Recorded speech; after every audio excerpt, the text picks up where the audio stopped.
Hey y'all, so I've been meaning to vlog for a few days now, but it's been such a crazy, hectic week since Steven's dad and mom left and we did the Today Show. You know, I had to go back to work at Paramore and I mean, just an example of my day yesterday, which I would love to have taken you along, but it was just too crazy. I mean, I ended up, plus, well, let me just say this.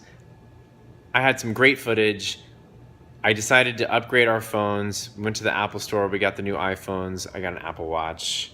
I've been lucky enough to make some overtime the last month or so to be able to afford us doing that. And in doing that, I lost some of my awesome footage for the week. But anyway, I ended up yesterday working a 14-hour day. I ended up coaching a group, and then I had an understudy rehearsal, and then I did a talk back to a group, and then I did the show last night, and then I was at a restaurant singing and doing a lecture on Broadway to a group of people there. It's midnight, and I actually today have not left the apartment. This is the first time in a very long time I've had a day just at home.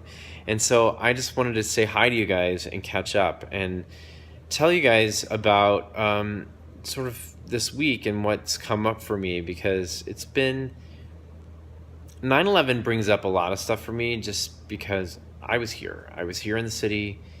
I had just graduated college, and it was a few months after that I was living alone in Midtown Manhattan, and had gone downtown to go to an audition, and as soon as I got off the train, I saw the second plane hit the buildings from Union Square. And that time for me was a very difficult time. I got very depressed.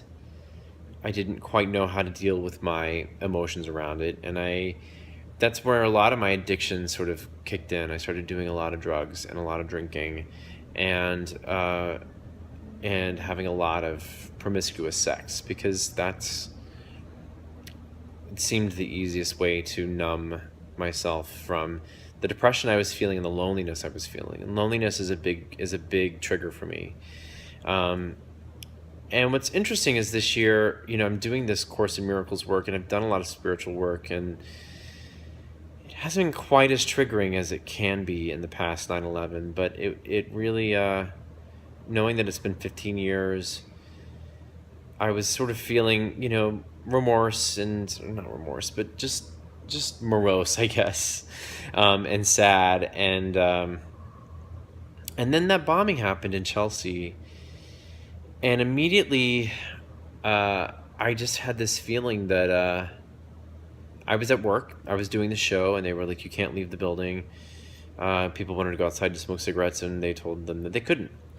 And so I immediately found out that this bombing had happened, and God, how lucky are we that no one was killed. But it brought up 9/11 feelings again, and I know people say it can happen in any city, but this happens a lot in this city, and I don't know, really, it's not necessarily worth it for me when I know I could live somewhere else for cheaper and with more space and more comfortably, and not have to worry about people trying to blow me up so often. That's just where my brain goes. Mind you, I take it a day at a time and a moment at a time, and right now, everything's fine, everyone's safe, and no one was killed, which is a blessing. But it's got me thinking ahead. It's got me thinking about what's next and where I want to go next. And I have a lot of ideas. Who knows? But that sort of triggered things. I miss my family, and I really would like to be closer to them, or at least be more accessible to them. And on top of that, with today being the last day of summer and the harvest moon happening this week, I ended up finding myself cleaning like crazy. Like, I completely cleaned my computer. I had like 16 gigs of storage left. I now have over 80 gigs of storage left. I got Steven's phone and all of our Apple Music all hooked up, which, by the way, Apple Music is changing my life. If you don't have Apple Music, it's totally worth the investment, I think. I was using Spotify, which was great, but this, because of the seamlessness with the iPhone and everything, it's much easier to use. And so I've been trying to get all that set up so that I can edit better videos. I had no storage left because of all the videos, and now I can start to do that. And once I get the new phone on Friday, I'm going to be making even better videos and hopefully being able to vlog and talk to you guys a little bit more often.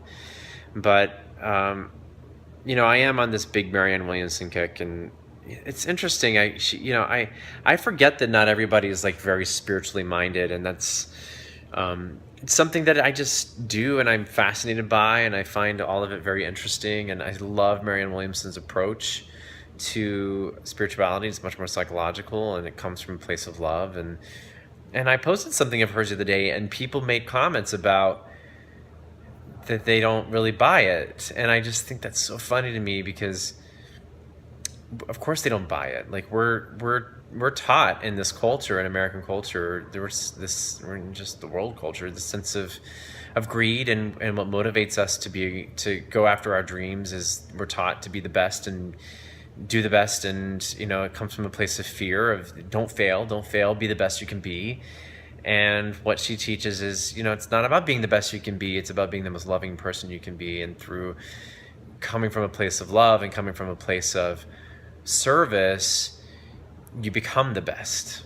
You know, it's easier to be the best when it's coming from a genuine place of service and love, and that everyone, you know, you're not necessarily the best, you are the best among other people who are the best. We are all the best because we were all made from the same cloth.